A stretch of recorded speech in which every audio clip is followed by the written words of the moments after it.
words on the scrub rationale. Yeah, so we basically scrubbed due to 3 rules that we were violating. All 3 would have been expected to clear 10 minutes after our T0 time. And those 3 were natural lightning, the fuel mills, and the attached anvil.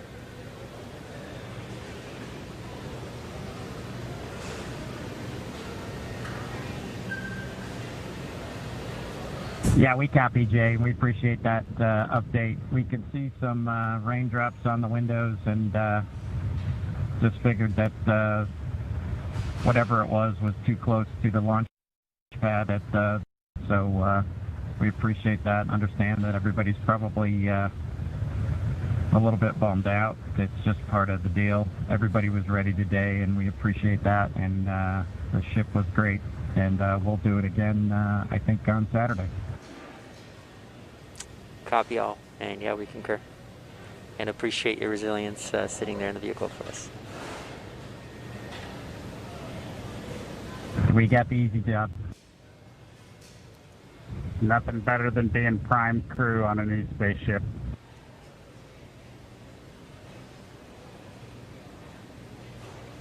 Copy that.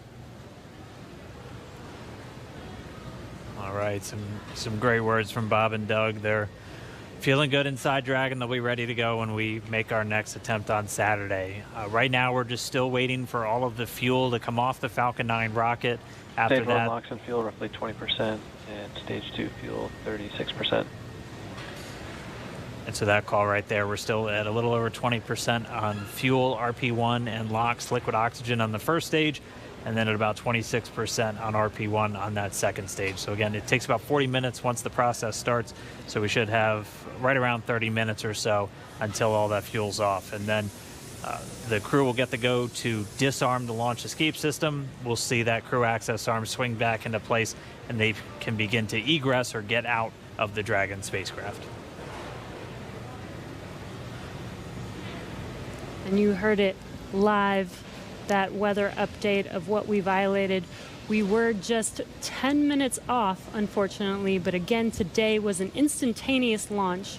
And as John explained, it's due to the orbital mechanics and making sure that at the time we launch, it will allow us to get to the space station on time and accurately. So you can see on your right screen, Bob and Doug are patiently waiting. They do still have their visors on and still strapped into their seats. The launch escape system is still armed right now as we are offloading fuel, and will not disarm until prop offload is complete. And this is just to ensure the safety of Bob and Doug and make sure that they can egress safely from the rocket. So you can see on your right screen, Bob and Doug are patiently waiting. They do still have their visors on. And just a reminder, today, just this first attempt, we're going to be right back here looking like on Saturday for attempt number 2. Launch America is not going anywhere. Still on the track to get Bob and Doug into space, get this Crew Dragon up to the International Space Station. So it's always good. If you're going to scrub, probably rather scrub for weather than an issue on either Falcon 9 or Dragon. And we weren't tracking any issues with the flight systems throughout our countdown today. Everything passed with leak checks on the hatches and the crew suits. All the communications working great. All the teams were ready to go. So, as John and I said, always nice to have a little bit more practice, and we'll be right back at it on Saturday. What would this launch be if it wasn't even more exciting to try and launch today, and now we have to push it to Saturday? Really got to build the suspense. Yes. So...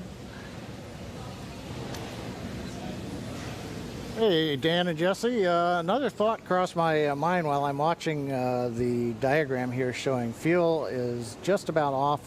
First and second stage, we're down under 10%. LOX is also just about off of first stage. 10%. Yep, we're getting the announcement. Stage 2 fuels roughly 20%. Stage 2 fuels at 20%. Stage 1 LOX is under 10%. So just continuing to come off of the vehicle as expected. On the monitor, Bob and Doug continue with visors down. Their launch escape system is armed, as we've mentioned.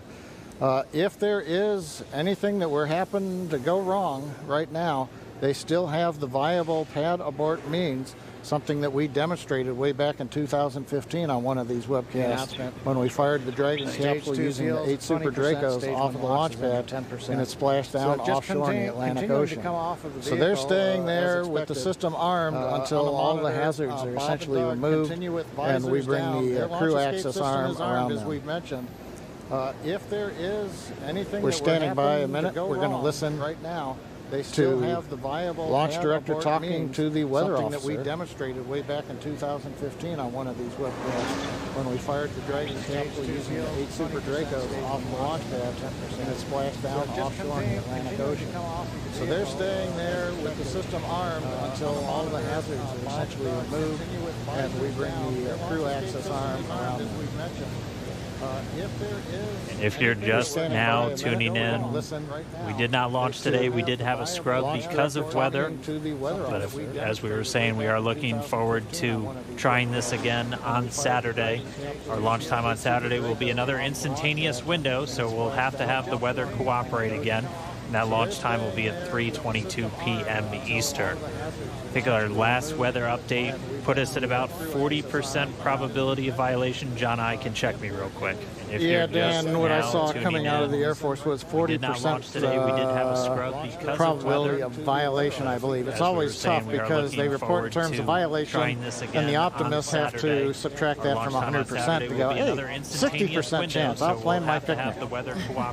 We were listening, the SpaceX launch director, Mike Taylor, was talking to the launch weather officer asking about the 3 criteria that scrubbed us today. It sounds like in another minute or two, the lightning and the attached anvil cloud rules will clear. The field rules charging the atmosphere is still bouncing around, so hey, we may need several more minutes before that one would clear.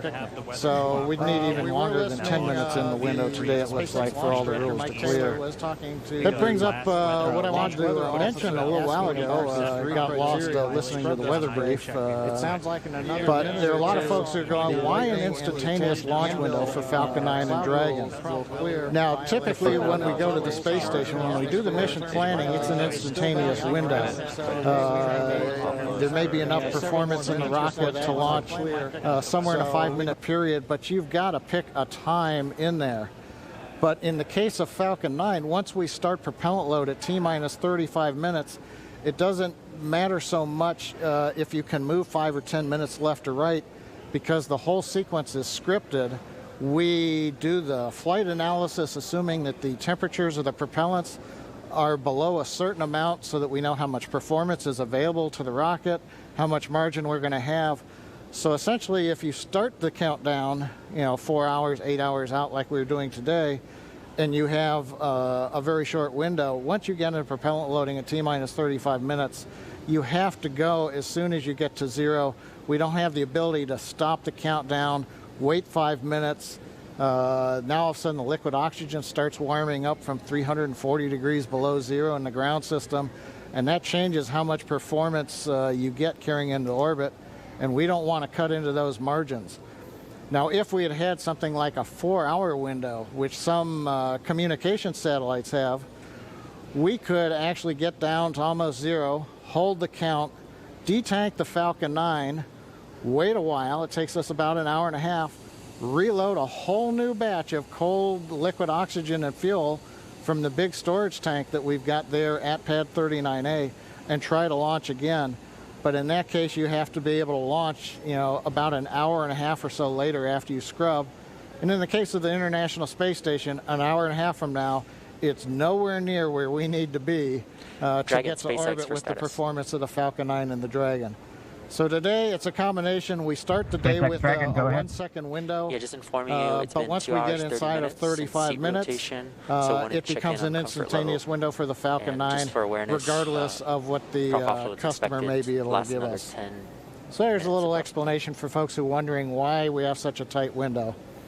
Okay, right now, it looks copy, like we are bringing the last bits of fuel off of the stage, and liquid oxygen is just about off of the stage. So things are clocking right along per the 40-minute timeline.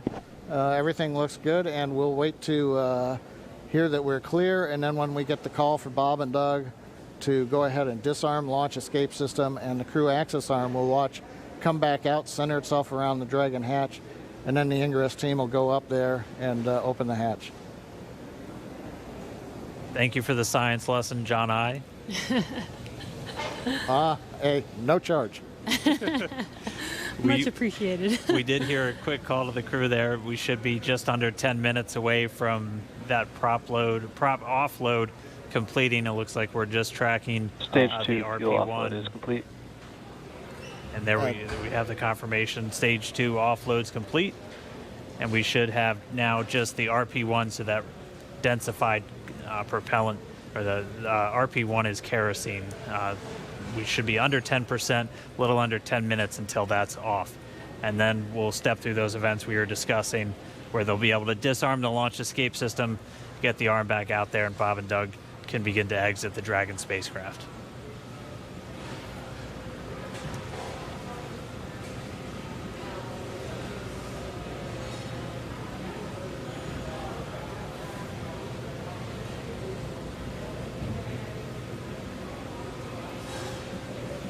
Still not the friendliest skies in the background.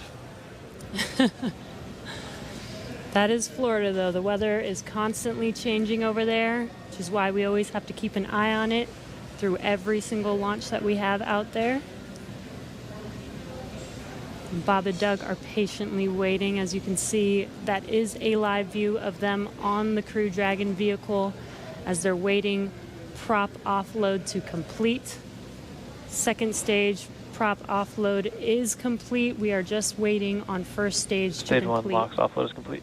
Waiting on Stage 1 fuel in roughly 5 minutes or so. And again, the launch escape system is still armed.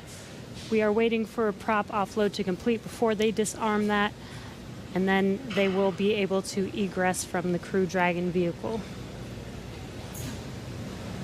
And we just heard we should be just under 5 minutes away from the last of that fuel coming out of the Falcon 9 first stage. And then we'll see those events start to pick back up, and we'll see the crew arm swing back out. They've been in those seats for a couple hours now. They typically get inside of Dragon a little over 2.5 hours ahead of launch. So they've been strapped into these seats for quite a while. They are custom sized, though, so they're as comfortable and as snug as possible. Obviously, since they're going to be in them for a really long time. But most importantly, when you're doing that splashdown at the very end of the mission, it's your car seat, and splashing down or landing on land is not the most gentle of procedures in a capsule. So just really making sure that they're snug inside of that Dragon capsule. But we should be a little under 5 minutes away from the prop offload being completed. And as Dan mentioned, those suits are custom made, but the seats are also custom fit for each astronaut as well. They do remain on Crew Dragon for this mission for almost 24 hours about. So we do want to make sure that they are comfortable and make sure that the suits and the seats are comfortable enough for them to stay in that position for a while. I believe when they get into orbit, they are allowed to get out of their seats and get a little bit more comfortable, but it's a long ride for them. Yeah, once they do get on orbit, they are able to get out of the seats and actually out of their suits too, since for this flight path today, it was going to take them about 19 hours. So Bob and Doug would actually have had about 8 hours to sleep on board the Dragon capsule. So we weren't able to launch today, though. The rendezvous on Saturday should be very similar to what we would have had if we launched today, where it'll take them about 19 hours to get to the International Space Station.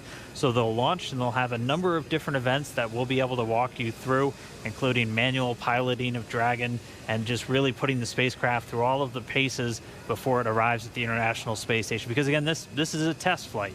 And this is this last test before we certify the Dragon spacecraft for regular crewed flights, which will just be bringing up those long duration, 6 month, maybe even a year-long missions. Right. And it should be a very exciting test flight because it's pretty much like an actual mission. When Bob and Doug get on the station, they will be performing some research while they're up there and performing tests and doing some final things for this demonstration mission. Yeah, but I mean, just for right now, we are just going to continue to stay with them until we see them come out of Dragon, because the launch escape system's still armed while we wait for this propellant offload to complete. That's just done as a safety measure. Anytime you have rocket propellants beneath you, you want to make sure that we have a good way for them to get out of the way. And so we should be within just a couple of minutes for that final bit of RP1 coming off the first stage, and then we'll hear the crew get the go to disarm that launch escape system. We'll see the crew access arm swing back in. But if you're just tuning in, expecting them to be in space, we did have a scrub today due to weather. Our next launch attempt is going to be this Saturday, May 30th at 3:22 p.m. Eastern Time. And just like we did today, we're going to be bringing you every single step of the way. It's going to look a little familiar if you watched all of today's, but it's going to be just as exciting. I can imagine it might even be more exciting with all the anticipation that we've hyped this launch up for with already going through it all today. But again, the more practice we have, the better off we will be. Hopefully next launch attempt we will have a flawless launch and actually be able to lift off with good weather.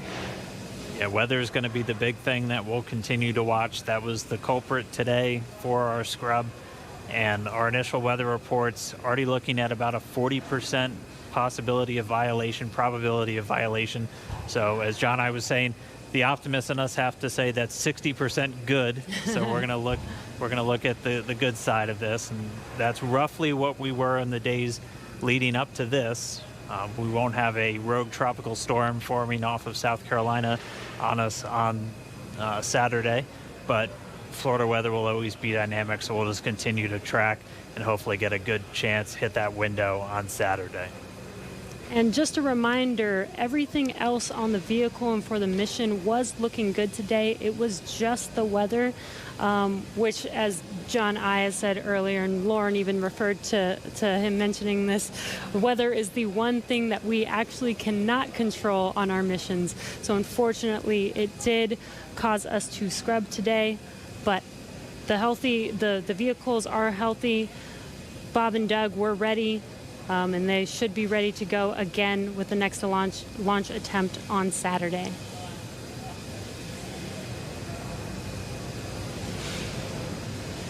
Just looking at our data, it looks like that RP1 is just about all out.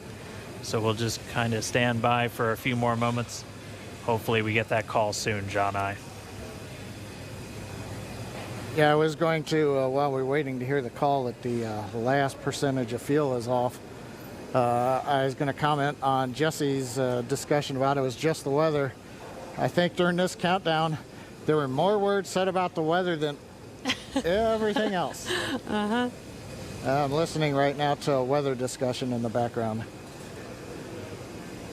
Yeah, and again, for people wondering if we knew that we did have bad weather, even from this morning. Again, we do monitor this all the way down to the final minutes of the countdown. And with Florida weather being pretty sporadic, sometimes we have even hurricanes coming through or bad weather coming through and passing 20 minutes later and having good weather for a launch. So this is why we continued to attempt to launch today, but unfortunately for T0 today, weather was not on our side. Yeah, and Jesse, this is John again. I dropped off to listen to a weather discussion. They were just giving the times. The lightning rule went green, so we could have gone without a lightning concern. The attached anvil rule cleared, but the field mill rule is expected to clear at 58 minutes after the hour. So that's another 4.5 minutes from now. So we were close, but we needed about 25 minutes later launch time. It does remind me, at risk of offending some people, but the old saying that says it's better to be on the ground wishing you were flying than flying wishing you were on the ground. Yes, definitely. Safety first, always, and making sure that when Bob and Doug do fly, they are flying safely and as planned. So again, this is standard procedure for us to make sure that they do have a safe flight to the International Space Station. All right, well, for now, we're just continuing to stand by, expecting the call that all of that prop has now been offloaded from Falcon 9. All right, venting vehicle tanks to nominal TPC set points for crew ingress.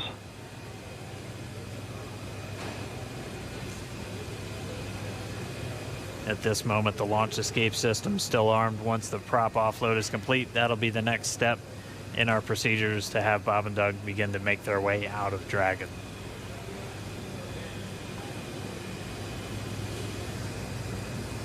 LD, count on one. LD. We have the prompt here for nominal crew egress. Okay, so we're ready for launch escape system disarm. As affirmed, ready for launch escape disarm. MD copies. You guys are ready? Yeah, launch team's ready. Go ahead and advise the crew. Hey, Dragon SpaceX, you copy that discussion. So with that, you are go for disarming launch escape system per section 2 of 5.100. We'll put that in work. Section 2, disarming the launch escape system. All right, that was the call we were waiting for, propelling off of Falcon 9. So Doug Hurley, Bob Behnken now going to disarm the launch escape system on Dragon. And once that's disarmed, those 8 Super Draco engines will be out of the mix. SpaceX Dragon launch escape system has been disarmed into Alpha Decimal 3. Copy that. We concur. And showing then confirmed the launch escape system has been disarmed. And Dragon SpaceX, with that confirmation, you are go to open your visors and proceed to section 3. Okay, we'll open the visors and go to section 3.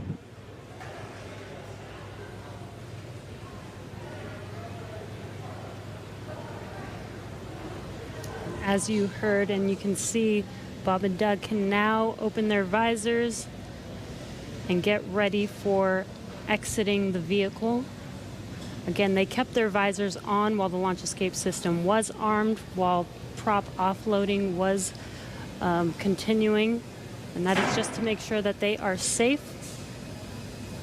Now that there is no more propellant on any of the vehicles, they are safe to have disarmed the launch escape system and now are getting ready for that crew arm to swing back, the hatch to open, and for them to egress.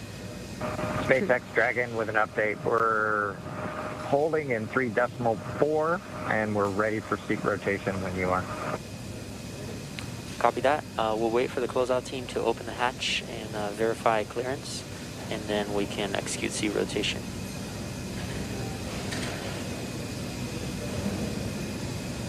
Dragon cap.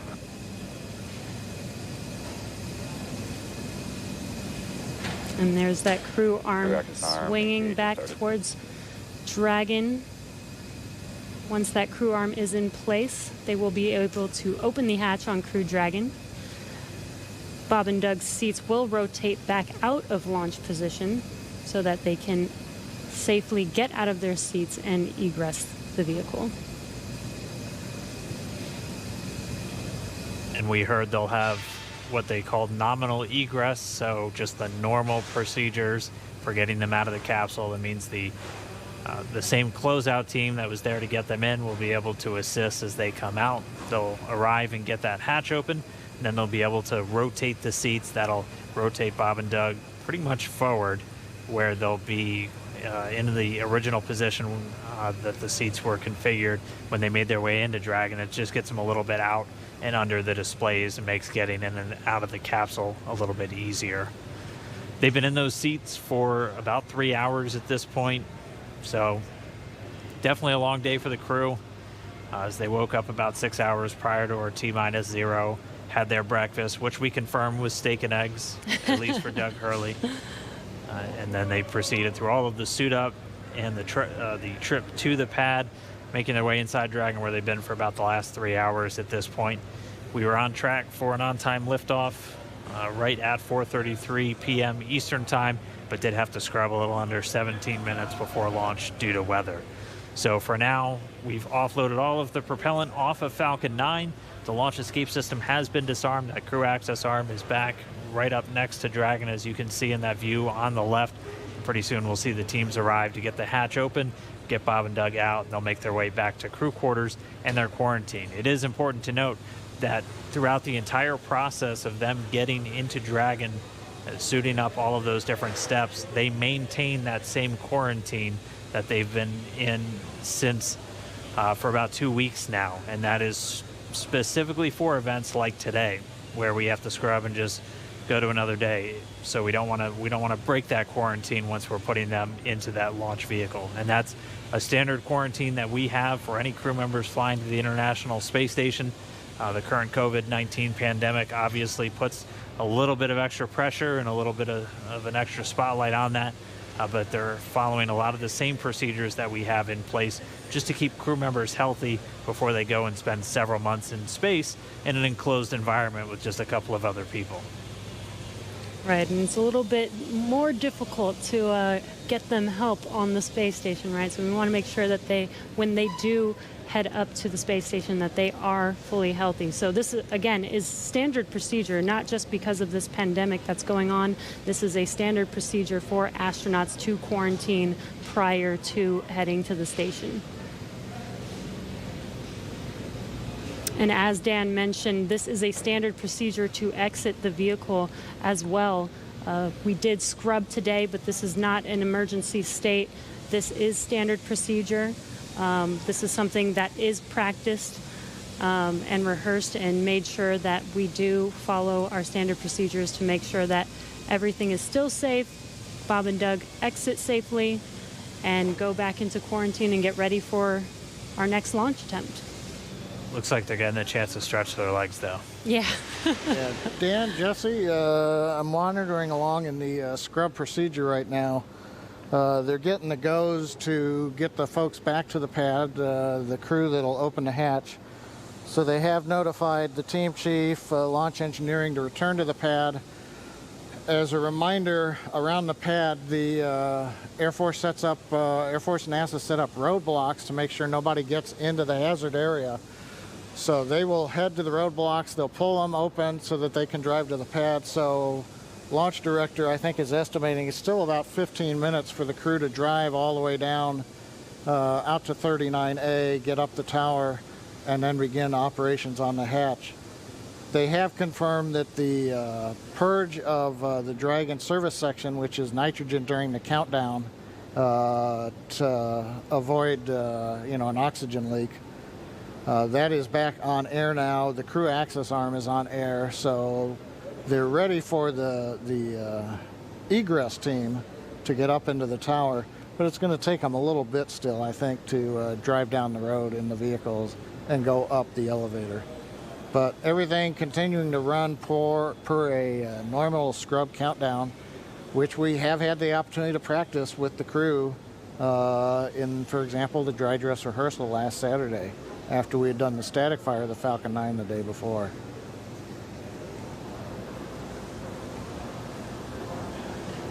And I've been seeing a few questions, people asking, why aren't we just trying to launch tomorrow? As John and I was talking us through, there's some very